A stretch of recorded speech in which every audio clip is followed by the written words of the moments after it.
meeting of the Dorchester County Council Planning, Development, and Building Committee meeting to order. I'm going to ask everyone to please rise, and I will lead us with an invocation. Please bow your head. Heavenly Father, we ask you to guide us this evening as we make the decisions in this meeting, that we do what is in the best interest of all of our constituents, that we recognize that everyone has differing opinions and that all of those opinions are important. We ask that you lead us in your way, that we follow what you have given us in our knowledge and our wisdom to make those judgments. Heavenly Father, we ask you at this point in time to look after our men in service and those Afghanis who are in a situation that's indescribable. Look out after every one of them, after the American citizens, after all citizens of this world who are in such a situation. We ask this in your name, and we ask you to make certain that we do justice, love mercy, and walk humbly with you. In your name, amen. Amen.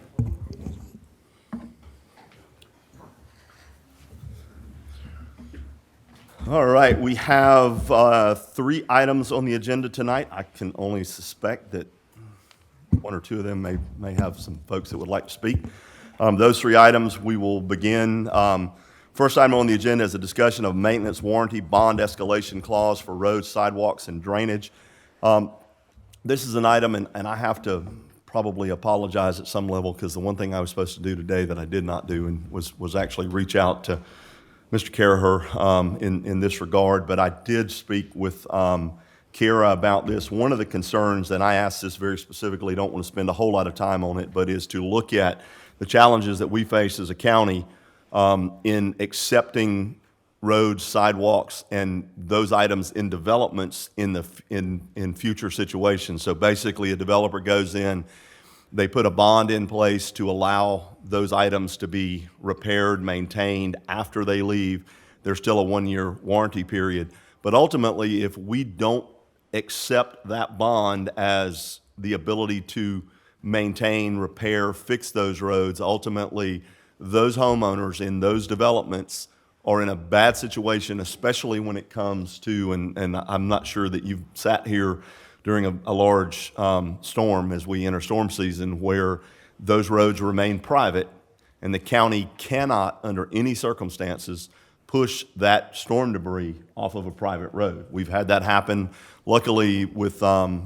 Formisano's not here, but luckily we've had great people in the county that have been able to, and Mr. Ward as well, to kind of manage to get some NGOs that aren't under the same constraints as we are to push that debris to a point where we or the state SCDOT can pick it up. So my concern with this ultimately is that in a development that takes a long period of time, is that initial bond adequate to pay for that potential challenge in the future? I don't know, Mr. Ward, and I'm going to ask, I guess I can ask you. I'm going to use the ponds as an example, because I know we've recently had some issues with street trees in the ponds and how they're tearing up sidewalks.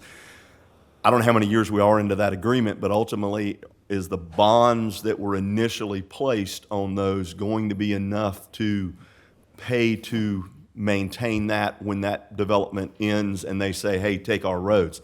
I can specifically name one development in the county that we have a challenge with because of the roads and the quality of the roads, and ultimately the bond is not enough to fix those roads, not even close, especially in today's rising markets. So I'm going to let Ms. Reinertson actually kind of address this a little bit, and again, I apologize. That's my fault for not calling Jason. Sure, yeah, and Mr. Caraher unfortunately is not able to be present today.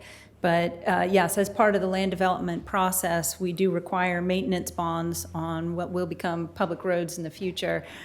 From the time that we take or require them to upfront the maintenance bond until the time we may actually pull the maintenance bond could be any number of years, during which time, depending on the quality of the road or the costs for construction differing over the course of, we'll say, a decade, yes, there may be situations where the bond is not enough to cover the required improvements needed for the road. I think one of the challenges too, and I'm gonna apologize because my pad is sitting in the back, but I know one of the comments very specifically in the ordinance itself mentions something about, which I found rather interesting, very specifically, so that it's not a burden on the developer. The way that this is, when the initial bond amount is set, is there's a piece of language that says it's not a burden on the developer. Ultimately, that means it can be a burden on the county, since the county's going to take this in the future. So I don't know if you have any questions. I think my challenge to staff, to our SNAP legal team, is to kind of look at this and figure out a way that we're able to address this in a manner that if a development agreement is X number of years after 3 to 5 years, whatever the case may be, we're able to go back and address that, as opposed to, there's no way in the world I want to implement a bond that says, okay, it's going to be X, because that may be ridiculous. But if the development extends past, we've got to be able to pay for these roads. It's what the citizens expect of us. It's what they'll stand in front and ask future councils to fix. So that's what I'm looking for in this case. Mr. Ward? I was going to say two things. First, Mr. Carraher's not here because he's not feeling well. And preponderance of caution, he's not at work, to ensure that if he is in fact COVID positive, that he doesn't share the love. Very good. So the second thing I was going to mention is, and I think you've hit on this point, and Kira was alluding to it, if you have a large-scale development like the ponds, you asked the question going back to 2004. In those situations, you have several phases of development that occur, so you don't have a single bond. You have bonds based upon different sections that are developed. But very specifically, in terms of trying to achieve that 75% build-out for a particular section, I think it becomes difficult sometimes for that to be done in a timely manner. And so having some way to tie this to inflation so that the value of the bonds is appropriate for that particular phase of development becomes very important. All right. That's, and again, this is only an informational, that doesn't require any vote from us. It's simply a, hey, let's look at this. It's been brought to my attention. It's something that we talk about roads and sidewalks all the time. Next item on the agenda is a public hearing and recommendation for second reading of rezoning request number 837 by EarthSource Engineering to rezone 0.92 acre located at Highway 78 near Ridgeville, TMS number 098-00-00-114, from absence of control district to general commercial district, CG. I will open the public hearing. Yes, Ms. Reinertsen. sir. Yep, this is a request for, it's just slightly under an acre lot located near Ridgeville. It's actually right off the intersection of Highway 78 and School Street, Myers Mayo. There's that Citgo gas station at the corner. This is about 500 feet from that intersection, so it's in close proximity. Property is currently zoned AC, absence of controls. Previously, what we would have seen is this come forward for a special exception request. Now that we're doing away with those, they're following the process for a rezoning. And in this case, it's in an area where we can support it. Highway 78 is designated as employment mixed use in the comprehensive plan. It meets the general commercial requirements of being within a quarter acre of an intersection. So staff had no problem supporting this. It went to Planning Commission. They also recommended approval of it. Any questions here? I'm sorry. Is there anyone in the audience that would like to speak to this item? All right. Any questions here? I will close the public hearing. Is there a motion? I'll make a motion to accept. There's a motion to accept the rezoning request. Second. There's a motion and a second. Any discussion? All in favor? Aye. Are unanimous. And that's it. No, I'm sorry. Next item on the agenda is a public hearing and recommendation for second reading of an ordinance to amend Dorchester County zoning and land development standards, ordinance number 04-13, as previously amended, to revise Article 6, Use Group 18, Business, Beverage, and/or Quick Stop Services, Article 9, Section 9.2.3, conditional uses, Article 10, Section 10.4.21, convenience, retail, and professional service businesses in conservation districts, and the Cooks Crossroad Design Guidelines standing at the Crossroads, District 5, conditional uses. The purpose of this amendment is to update the references and requirement of District 5 to preserve natural beauty of the district while providing flexibility to allow certain conditional uses. I'm sorry that I keep emphasizing that, but I think that's an important piece. And I will, before I do this, So I'm certain there's a lot of folks in here that want to talk. I know there is a 5:45 meeting, which gives us roughly 30 minutes at this point in time to get through this. I'll go over a little, but I'm not going to go over a lot. So I will ask you to hold your comments to 3 minutes as you get up for the public hearing. Do not be offended if you exceed 3 minutes and I wrap the gavel and ask you to wrap it up, because I will continue to wrap the gavel. So if you've ever seen me run a council meeting as chairman, my job is to make sure the meeting runs smoothly and quickly and on point. So that's what I feel like I've got to do. And I will open the public hearing. Yep. Ms. Like- Robinson. Like you said, I think there's a number of people that want to speak, so I'll try to be brief, but I do, for the benefit of Mr. Friddle and Ms. Holman, who weren't here when we did the design guidelines, give a bit of an overview. It was several years ago, 2017, 2018, Dorchester County and the Dorchester Trust Foundation partnered together, received a grant from the National Heritage Corridor to work on a set of design guidelines that would apply to Cook's Crossroads, this specific intersection that had already been an overlay that was created by the county as part of the Ashley River Historic District overlay.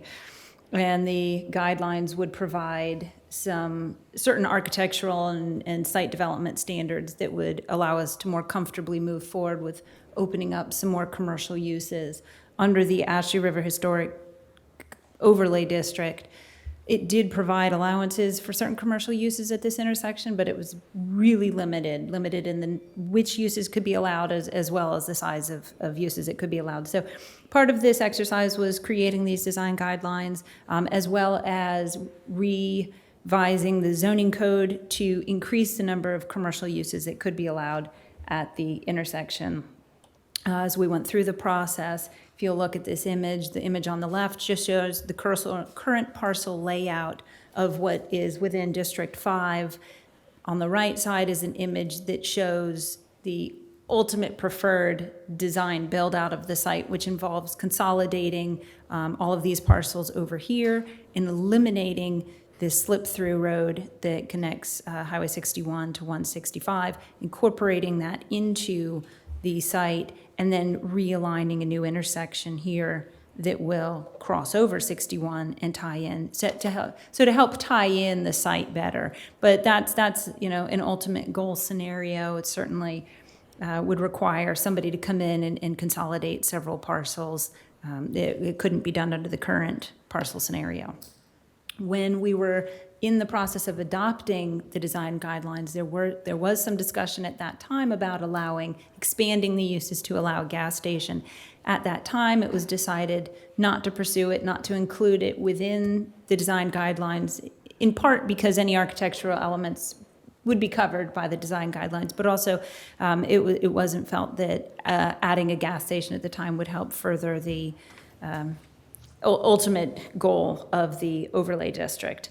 It has been brought up a couple times. So most recently last year, the desire for a gas station to be included as an allowed use was brought forward. And then again, it was brought back up this year. What we have provided, this is the same text amendment that went to Planning Commission last year. The text amendment would allow a fuel station as a conditional use, which means it's not a use by right. You can't go out there and do it. You have to meet certain conditions. One of those is adherence to the design guidelines that have been created. And then the others would adhere to these 4 additional conditions, which is no more than one gas station within a 1-mile radius. Okay. Fuel pumps would have to be located behind the principal building and screened from the right-of-way. That fueling canopies could be limited in height to no more than 15-foot clearance. That would limit your larger trucks from utilizing the station. Mm-hmm. And then also just requiring that fuel storage be designed and managed to ensure best environmental practices. So this is what went forward to Planning Commission at their meeting last week. It came out with a 2-2 vote. There was a recommendation to deny, 2 in favor, 2 opposed, 1 recused, which means it's coming forward to council with no recommendation because the motion failed. So that's where we are at in a nutshell, but I'll open it up to any questions. Just, Kira, Mr. Yes. Chairman, just a point of clarification. So sir. it was 2 in favor to not approve, Correct. There were 2 opposed, Correct. 1 recused. Yes. But also 2 absent. 2 absent, that's right. Yeah, I was, thank you, Mr. I was going to actually make that comment, Sir. but ultimately, and in this case, because of that, there is no recommendation coming forward from them. I will remind everyone, from my standpoint, is when it came through the Planning Commission last year, what we ultimately rejected, they made some, in what I would call significant changes to this ordinance. We had the discussion about, picking winners and things like that. Again, I was going to require the county to spend somewhere upwards of $100,000 to create a whole new set of guidelines when we actually have a pretty good set of guidelines there. So ultimately, from my standpoint, moving forward, I appreciate Planning Commission looking at this again and no recommendations, so. Yeah. And actually, if I could just make So please. one more real quick point, as part of this text amendment, and I know there's been focus on whether this is, parcel specific or not parcel specific. This would apply to any parcel. So any of these parcels that you see on this map on the left, a fueling station, C-store could go on any of them. It doesn't specifically tie it to one parcel. Now, once one does go in, then that's it. You wouldn't be allowed to have any more under the way we've written the conditions, but it would allow for it on any of them. All right. Okay, so you said in the original design, gas station was not looked at. Correct. And then it came back to say that, a possible gas station. Was that the citizens of that area that came back and said, let's look at putting a gas station there? It was actually a request from a potential purchaser that put forward a text amendment. Okay, who's gonna oversee if the gas station is put there, who's gonna oversee the guidelines to make sure that it's done within the standard? Staff would. It would follow our normal technical review process for site design. We would just have the additional guidance of the guidelines that we would require during that design review. So it would fall on staff. And then another additional gas station has to be 1 mile further down the road? If you are trying to build a gas station in Cook's Crossroads, you can be no closer than 1 mile from another one. However, other gas stations would not have to adhere to that condition. So after, say, one gas station was built here, another one could go 1 parcel outside of the district. They would not have to adhere to the 1 mile separation. It's not a condition that they would have to follow. Now, if one went 1 parcel off before one was done in Cook's Crossroads, then they wouldn't be able to. Explain that to me one more time. So the conditions for one gas station being within 1 mile only applies to the parcels outlined here within the overlay. Okay, So if a gas station went on any one of these parcels, only one could be built within here. Any others would have to adhere to that 1 mile separation. But if you went 1 parcel out and you just went 1 over, it's not a condition that that parcel has to adhere to. okay. So it would not be a consideration when we were reviewing their site design application. We would not have to hold them to that 1 mile separation. Okay, Kara, that, if it was 1 parcel out, ultimately, that would be overlay district or not, it would be dependent on whatever the zoning was. So Absolutely. that's, just to be very clear, that's not if you eliminated the district altogether, it's still a requirement of whatever the zoning is. This Right. overlay district only affects this parcel as indicated here. Correct. Period. You would have to have the In any general commercial case, zoning. whether we pass the amendment or not, that gas station could still build outside of this. I think maybe that's the way I should have said that. Is that Right, that's if they have the proper zoning. If they have the proper zoning, that's correct. and this is not a rezoning, right? Correct. This is a text message. This A is text amendment. Exactly. Okay. I just had a couple things. There's a lot of rumors, a lot of questions going out there. One of the things is I'd heard a fast food restaurant cannot go in this corner. Is that correct? That is correct. The way the current guidelines are written, they do not allow it. The way the text amendment is proposed, it would not allow it. So the way the text amendment is proposed, you cannot put a fast food restaurant. No, sir, you would not. And we know that you could put a gas station virtually outside the line within 1/4 mile. wherever you would be able to get the Yeah, general commercial exactly. zoning, yes. Another crazy question is, I'm hearing we spent $3 million worth of taxpayer money on this project. Is there any idea, do we know how much was spent?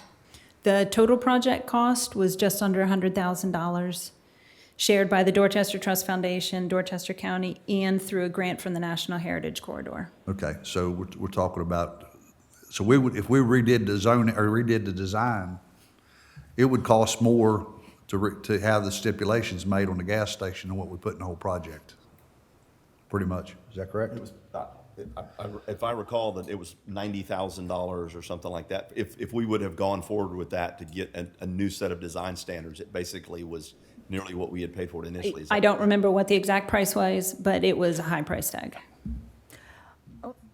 I got one, you got another Go question? ahead. Okay, so let me just understand this. If we vote on this evening and it passes, there's still another vote. Council will still, this is only a recommendation from the committee. Council still Okay. votes yes or no, up or down, on the of applying this text amendment to the overlay. That's correct. Okay. And that's all I've got right now. I might have some questions for some people that, Okay. All right, so what I will ask anyone that would like to speak, come up, state your name, and let me clarify this. Anyone that wants to speak on this specific item, I know in the planning commission, they got a little bit confused because people were talking about other things. This is the last item on the PDB agenda. If you want to speak on this item, by all means, come up, state your name, your address, and you have 3 minutes. Please don't make me use the gavel. So, again, public hearing is open. Anyone that would like to speak, please. The only thing, and while you're walking up here, I'm going to ask you if you will please consider what the person ahead of you just said. If you're repeating what they're saying, you are potentially cutting someone else off from being able to have their statements. So, please. I appreciate the opportunity to be first. My name is Sharon Richardson, and I'm here on behalf of the Dorchester Trust Foundation, and we are the one interest that actually has a vested interest in the outcome of this conversation. We are also your fiscal partner, and we have been a part of this, process for Rosebrook Park and its surroundings since the inception and since, the early day. So we are here as a partner to work with you on reasonable solutions. We're opposed to adding amendment here. It is not like the well-funded stakeholder engagement process for 1.5 years did not think about gas stations. This is not an afterthought. This is not like, oops, we forgot. It is, we looked at the land use, the potential, the carrying capacity of this property. It is not the final frontier. It is wetlands, surrounded by wetlands. There's a reason it hasn't been developed. There are a lot of constraints there. So we are really adamantly opposed to a quick stop being added to the land use category of a conditional use because there is a multitude of mixed uses that we all said we would work together, define a sustainable vision. We will help you get the right kind of investors. The right kind of investor is not the one that comes to us and says, what will it take to get you to approve of it, and we will fight you to the end. Shouldn't be fighting. We're all here. We all want economic development. Dorchester Trust Foundation, George McDaniel and Sharon Richardson have more than 50 years of experience of leveraging conservation for economic development. We know times are changing. We know our weather patterns are changing. We didn't want a gas station because it introduces too much risk to the aquatic resources there. There is a canal that will channel that directly into the Ashley River. You have $13 million investment in a county park. You don't have tolerance for one mistake. One tanker coming down and making a mistake could destroy the Ashley River forever. So not to be an alarmist, but we know that we can work together. We know that impact investors are there to stick to the vision. Don't fold.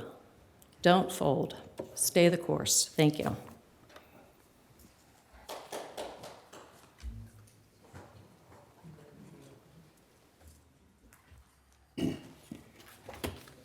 It's either 5. I've got some handouts for you.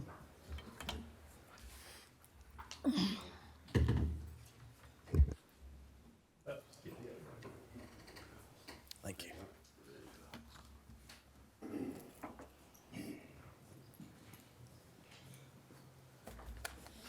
I'm George McDaniel, and I want to second what Sharon had said earlier. We're both on the Dorchester Trust Foundation, and I'm also chairman of the Ashley River Scenic River Advisory Council. And we are very much for economic development. We're not opposed to that. And I gave you some handouts, and I wanted just to show you that because sometimes it's easier to see things than you just hear about them verbally. And so if I could go over that with you briefly, and excuse me, Tracy, let me borrow you over there. I got to keep mine all the way.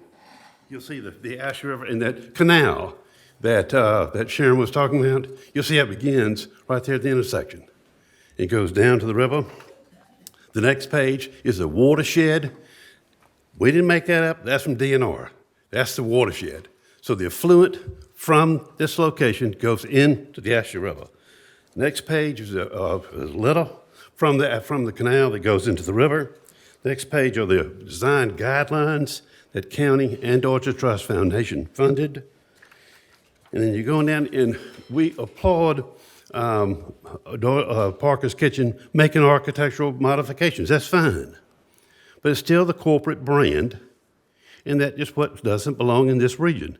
In other areas, fine. And you can see the gas station, the gas leaks in front.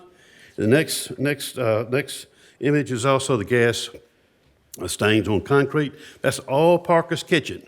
Nothing, I'm not making anything up. That's from Parker's Kitchen. And at the Planning Commission meeting, one of the commissioners said, who work for a petroleum company, that after 5 years, they plan on groundwater contamination. They plan on it. That's reality. Not made up, that's reality. Why not a seaweed outpost there? Seaweed Outpost is locally owned, and they have local cuisine, local foods, and so forth. And there's not a waterway close by. And so, and then you see the park, and then also what we stand up for is the Ashley River. Ashley River, that's the county's natural asset. We have sponsors. The Ashley River can't speak. They can't speak for decades from now. That's our job. And so we're standing here before you in defense of the Ashley River and for the future. We're not opposed to Parker's Kitchen. I want to make that clear. And not opposed to convenience stores. But a quick stop at that location is the wrong place for all those reasons that we talked about. And we have plenty of community input, crafted those design guidelines that you see. Thank you so much. Thank you.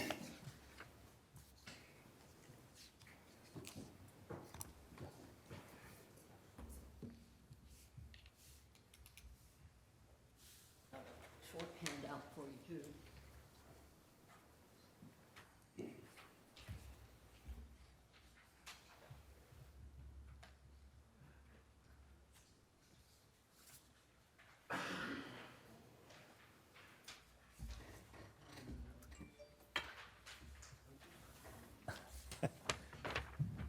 Here, I'll share. I got.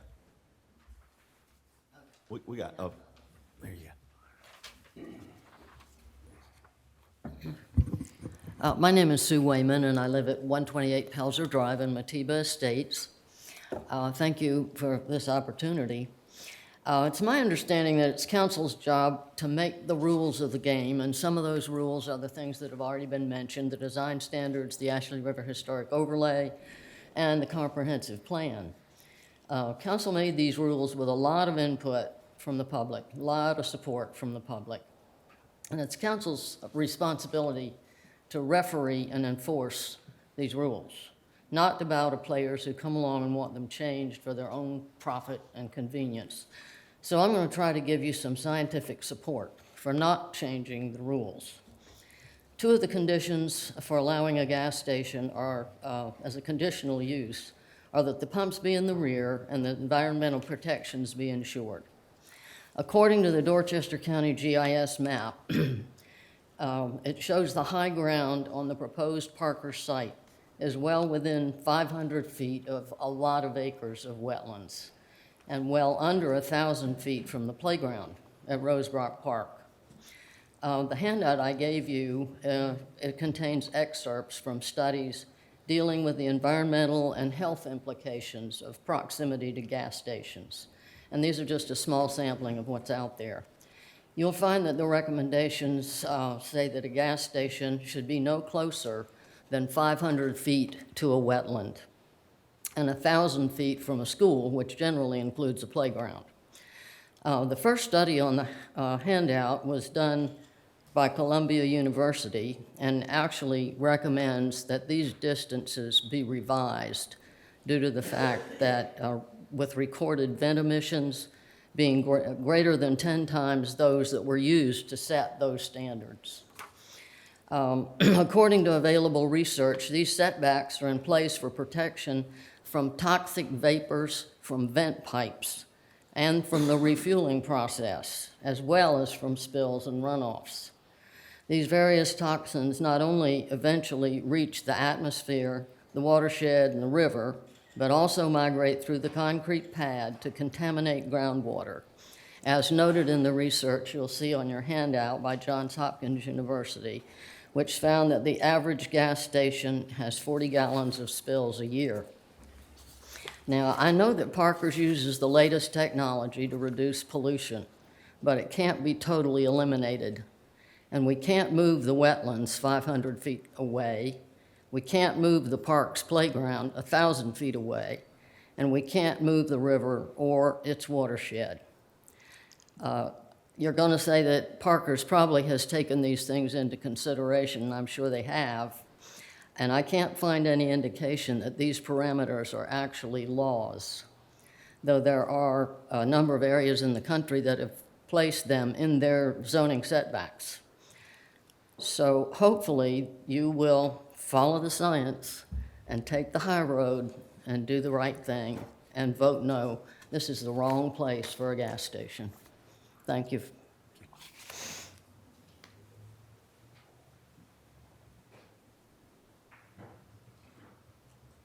No, he's up behind you, sorry.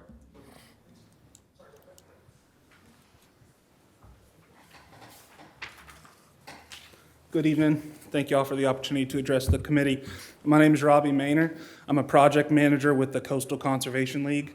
Our office is located at 131 Spring Street in Charleston. The Conservation League urges the committee to maintain the existing development standards for Cook's Crossroads and deny the proposed amendment. We believe Cook's Crossroads presents a once-in-a-generation opportunity for placemaking and community building. The historical significance of the Ashley River Corridor cannot be overstated, and it serves as the heart of Dorchester County's new Parks and Recreation Plan. The county, along with many other organizations, has invested significant funds to make the Ashley River Corridor a destination for locals and visitors alike.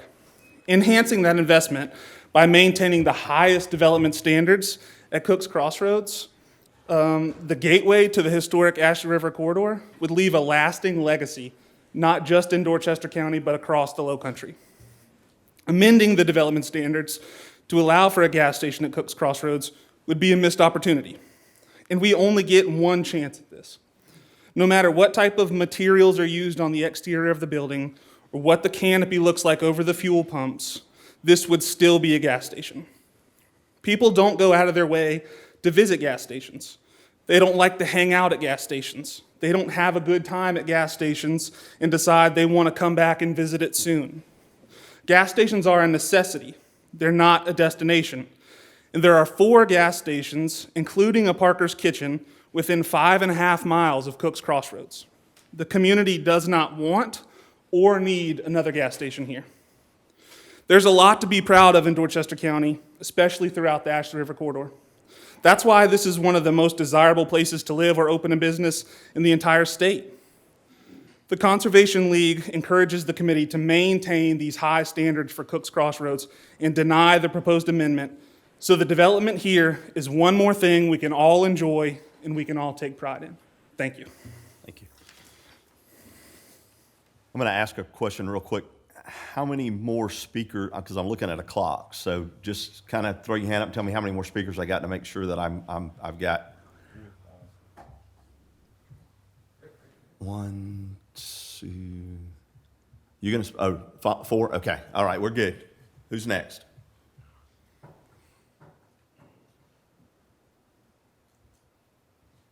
Tommy Fagan, 111 Ponderosa Road, Somerville, South Carolina. And I can't say that I'm one way or the other.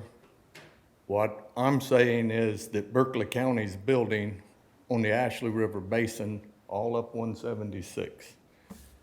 And it's going crazy from all out Cane Bay, all of that drains into the Ashley River, into the Cypress Swamp, into the Ashley River, everything. Everything, most of Somerville drains down into the Ashley River. Every gas station we have is draining into the Ashley River. What I'm saying is, even if contain all of the gas stations, put one on every corner there at Cook's Crossroads and put ground monitoring around them. And then don't allow any more until you get up to 17A or all the way back out, because Paul Cantrell's coming through, and all of those gas stations are going to drain into the Ashley River Basin. So maybe if you got them all together and monitored them to see if they're having any groundwater leakage going into the river, it would be better. There's several ways of doing it. You're not going to stop it all, because even if we stopped everything in Dorchester County, it's all going to be coming in through the Ashley River Basin, through the Cypress Swamp, right down into the Ashley River from Berkeley County. Berkeley County's going to build it. So there's two ways of looking at it. Thank you. Thank you. I'm not convinced Paul Cantrell's coming through, but in any case, we'll talk about that later. Who's next?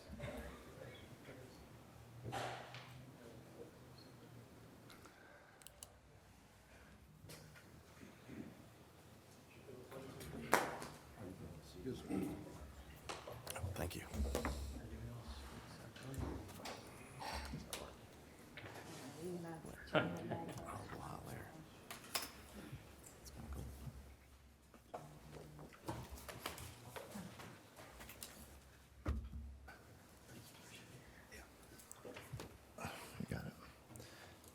Good evening, Mr. Chair, members of the committee. My name is Daniel Ben Israel. I'm the Real Estate Development Manager for the Parker Companies. I'm here with Thomas Matthews, the Real Estate Manager for the Parker Companies, and Ricky Waters, Consulting Engineer with Bowman Consulting. And we also have Chris Carpus, our architect, who will be designing the project for us, the proposed project for us. So with respect to the timeline, we want to just allow Daniel to speak and then other people. We'll work. We got three of y'all in here, so we'll work you guys in here. That's fine. Great, thank you. I just didn't want to, I don't want to get to 6:30, just so everybody knows. I don't want to get to 6:30 because I don't need the chairman throwing stuff at me. Well, I'll try to be very brief, and just to say that I work for the Parker Companies, and we develop and operate Parker's Kitchens. Parker's Kitchen is not a gas station. Parker's Kitchen is a food service establishment that offers convenience and fuel. We are, in fact, a destination. If you have visited any of our stores in the Low Country that we've built over the past 3 years, you'll know that we offer a very, very well-received food service menu in our establishment. So I'd just like to make that note. In addition, we have here a unique opportunity to do something very special and to be that partner that the community is looking for and will need to achieve what you're looking to achieve at Cook's Crossroads. Yes, the community has spent a considerable amount of resources developing a plan for the future of this area, but that plan requires private investment to come to fruition. And we stand here as a willing partner with the community to kickstart this development in this area. We are certainly willing to work with staff, members of the council, to make sure that whatever we propose, should this ordinance amendment goes through, when it's time for us to move forward with design plans, that they will comply with the design guidelines that you've spent your resources to develop. We've worked with staff, we've discussed with staff and amongst ourselves what offerings that we'd be willing to do and what things we'd be willing to do in our planning to make sure that we meet those standards. And I'd like to allow Ricky to come forward and share some things with you regarding how we intend to address some of the concerns that you've heard tonight regarding stormwater management and potential runoff and adverse environmental impacts of the Ashley River. Thank you. Thank you, council members. As Daniel said, I think Obviously, a big design constraint here is the proximity to wetlands, and certainly such a valued resource as the Ashley River.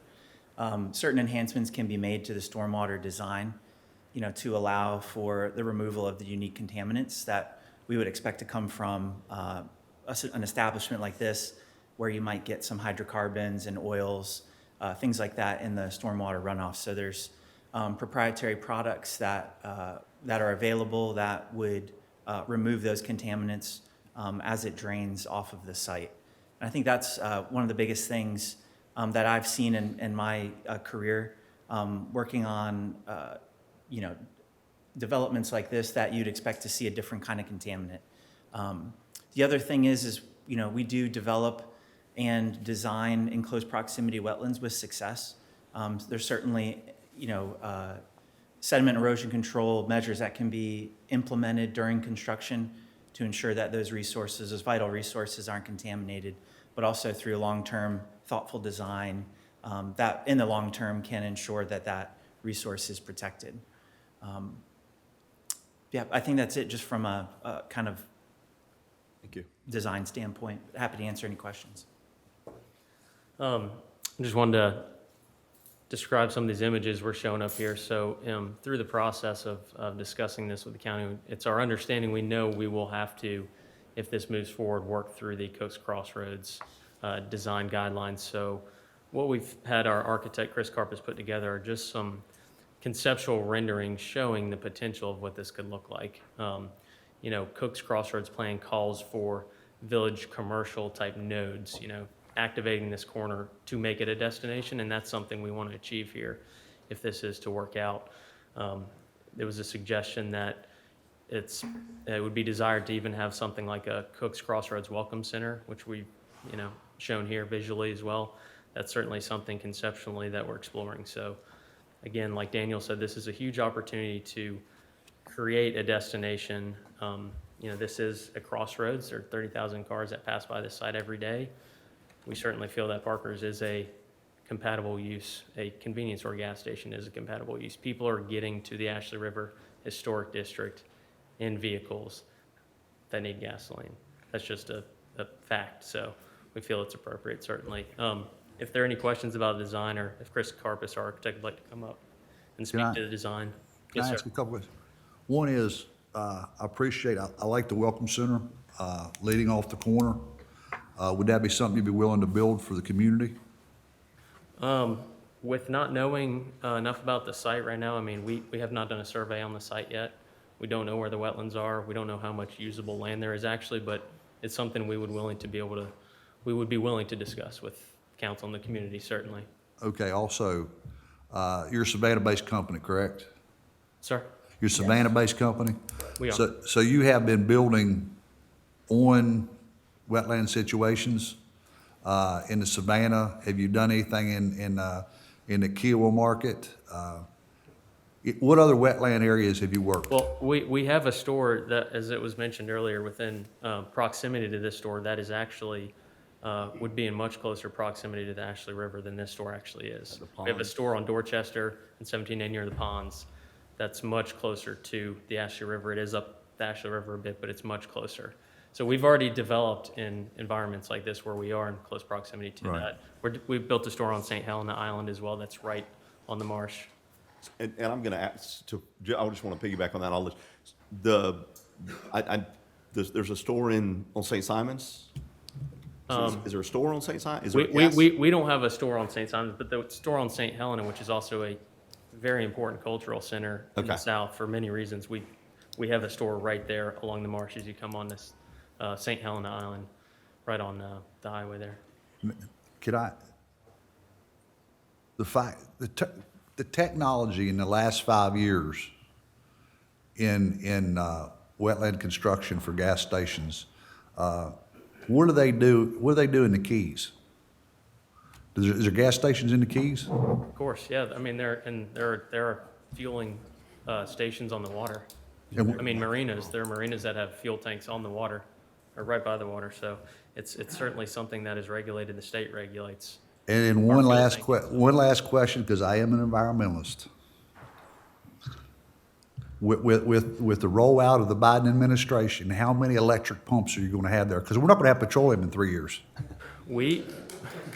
It's something we look at. So in all of our locations that are on interstate routes, we put in electric charging stations. So you will have a charging station possibly at this one too? We would certainly look at it, yes, of course. Definitely. We know that's the future. I mean, because we've got, this whole thing's built around bringing tourism in, and we know people from outside the Charleston market will be coming in with electric cars and stuff. So that's stuff we gotta consider too. Yes, sir. Anything else? I'll just jump in with them. I'm Chris Carpus. I'm an architect working with Parker's Kitchen. I'm a Somerville resident. I have my own business here for 15 years. I've been blessed to be asked to look at this for Parker's. I was fortunate as I was looking at the guidelines that it mentioned Church Creek. I designed Church Creek Presbyterian Church down the road. West Ashley was fortunate to work with Macmillan Smith as the project architect for the Ashley Ridge High School, as well as several projects in the area, Somerville CPW. So I am local. I'm not a corporate architect. I've tried that, and I've knocked on several of those doors. But I'm here to say that because this is my home, let's just let good design solve the problem. Good design and educated engineering solve the problem that we have. It can be done. We've seen it done. And so even as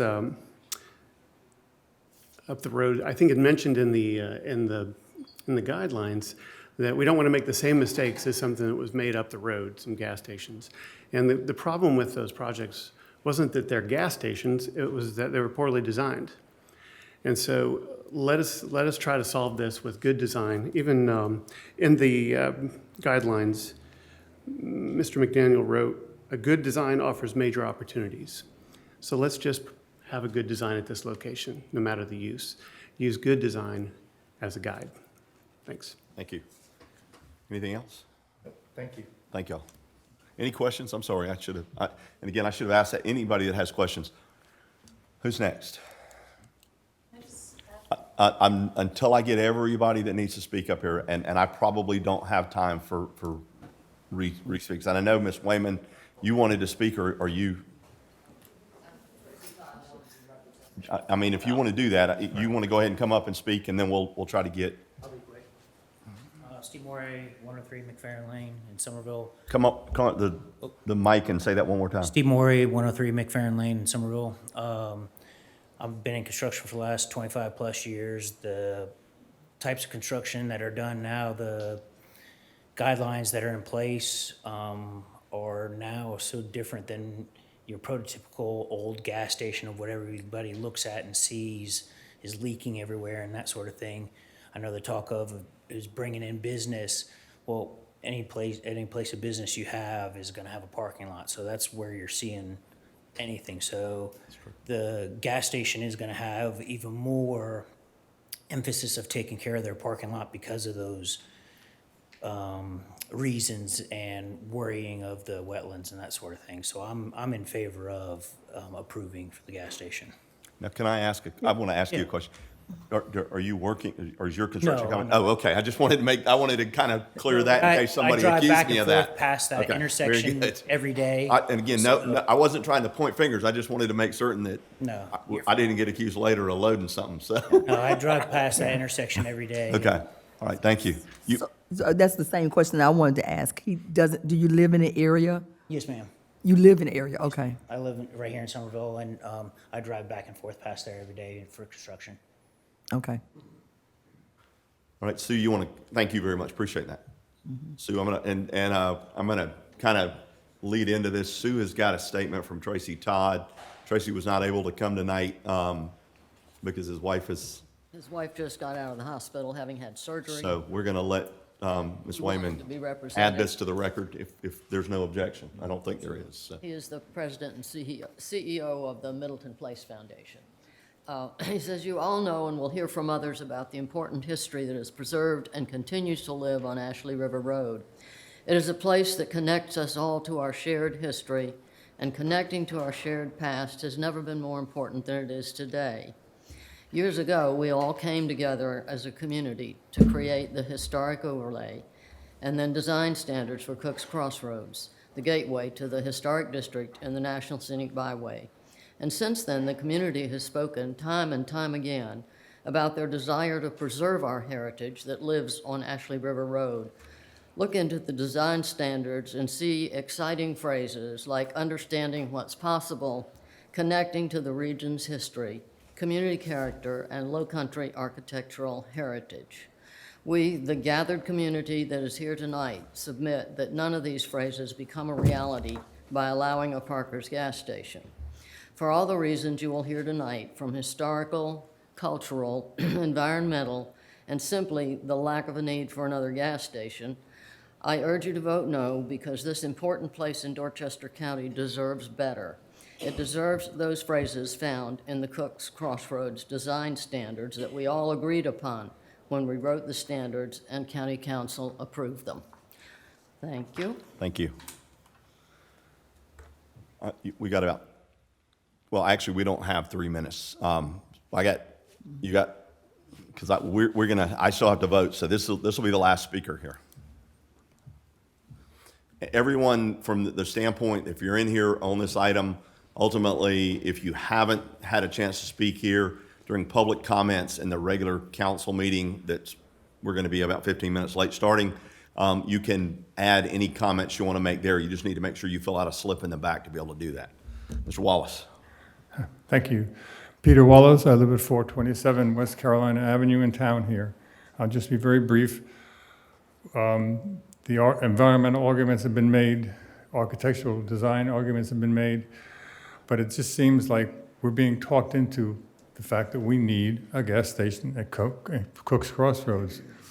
And that point has not really been established. I've heard the assertions about the driving force that it will be, particularly if it's architecturally sound and perfect, but we're still being convinced we need a gas station at Parker's Kitchen at Cook's Crossroads. Well, I understand they might want to, there's probably a lot of gas stations who'd love to be there. It would be a great place for a gas station, but it's not the proper place for a gas station.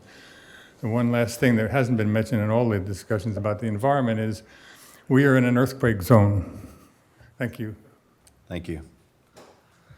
All right, I am going to close this public hearing.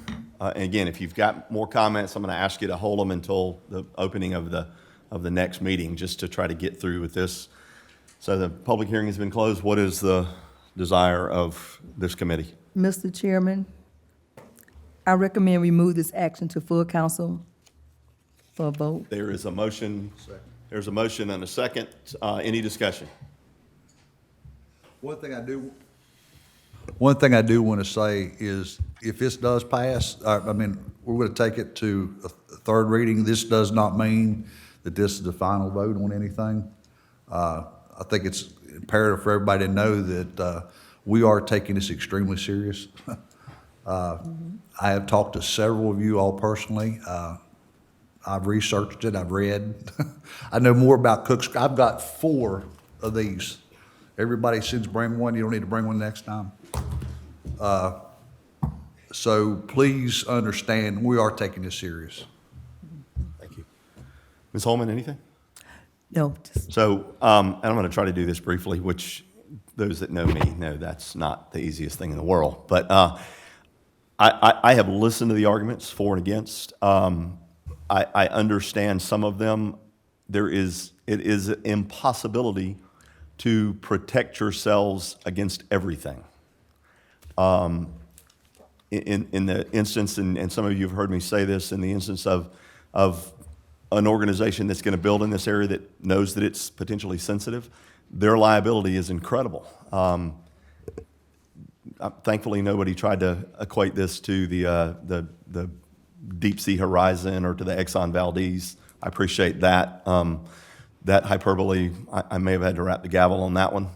But in any case, I appreciate the thoughts, the conversation over the last several months.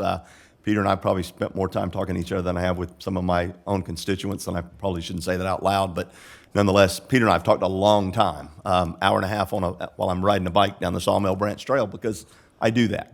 I worked very hard sitting with Coy Johnson and George McDaniels to ultimately convince some folks on council that that $10 million that we got in a bond for green space against my late friend Jamie Feltner's great desires was to use some of that money to buy that property to preserve that area as a park for the citizens of Dorchester County. I'm a native, guys. I'm not from anywhere else. I'm from here. I didn't move here. My family were indentured servants to the Colleton family, if you need to know the real dirty details, from Barbados. If you go to the plantations, you'll see that name mentioned off. It's important to me. I'm not going to do anything that I believe is harmful to this environment, anything that is illegal, immoral, unethical.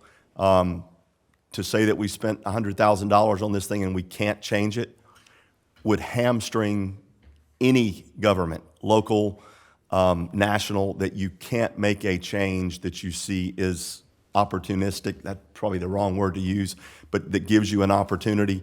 This was first discussed well before 2018. This property remains undeveloped, untouched, and I know that that would be everyone's great desire.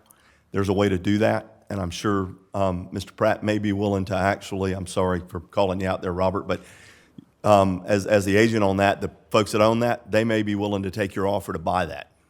In the end, that is the only way, in my opinion, that we stop some of this. If it's, this is not by right. This is a development that has standards that I trust our staff. I really trust our staff. And I know some of you don't trust me because I trust our staff. But these folks work very hard. They're very diligent. They've spent a lot of time on this. In the end, they may never come to an agreement that this is what is acceptable here. So with that, no surprise, I think. All in favor? It is unanimous. And any other motions? I motion that we adjourn. There is a motion and a second. All in favor? Aye. We are adjourned. Thank you.